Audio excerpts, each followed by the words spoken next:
স্বাগতম জনাইছো Assamese unknown factor অন্য এটা ভিডিঅ'লৈ। আমাৰ পৃথিৱীত 7টা আচৰিত বস্তু আছে যাক ইংৰাজীত কোৱা হয় 7 ৱাণ্ডাৰ অফ দি ৱৰ্ল্ড। এই 7টাৰ ভিতৰত আমাৰ ভাৰতৰ তাজমহলৰ নামো অন্তৰ্ভুক্ত আছে। আমি সকলোৱে জানো যে তাজমহলক প্ৰেমৰ প্ৰতীক বুলি কোৱা হয়, যাৰ কাৰণ শ্বাহজাহানে নিজ পত্নী মমতাজৰ বাবে গাঁঠিছিল।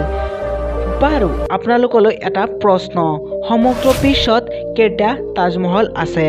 আপোনাৰ উত্তৰ নিশ্চিতভাৱে এটা, কিন্তু আপোনাৰ উত্তৰ ভুল, কাৰণ সমগ্ৰ বিশ্বত 2টা তাজমহল আছে। আপুনি হয়তো আগ্ৰহী হৈ পৰিছে দ্বিতীয়টো তাজমহলৰ কথা জানিবলৈ। বিশ্বৰ দ্বিতীয়টো তাজমহল বিচাৰি আপুনি বেছি দূৰ যাব নালাগে, কিয়নো ই মজুত আছে আমাৰ চুবুৰীয়া দেশ বাংলাদেশত। তাজমহল বাংলাদেশ নামেৰে নামকৰণ কৰা হৈছে।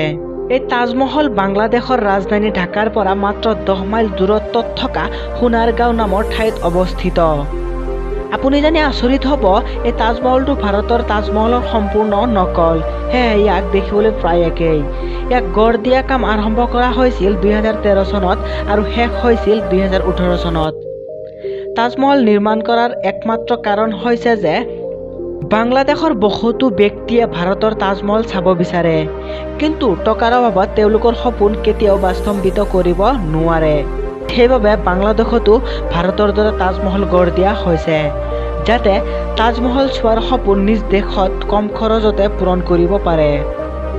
বন্ধুসকল, ভিডিঅ'টো চাই কেনে পালে? যদি ভাল পালে চেনেলটো নিশ্চয় ছাবস্ক্ৰাইব কৰিব আৰু আগন্তুক ভিডিঅ'ৰ বাবে নটিফিকেশ্যন অল কৰি দিব।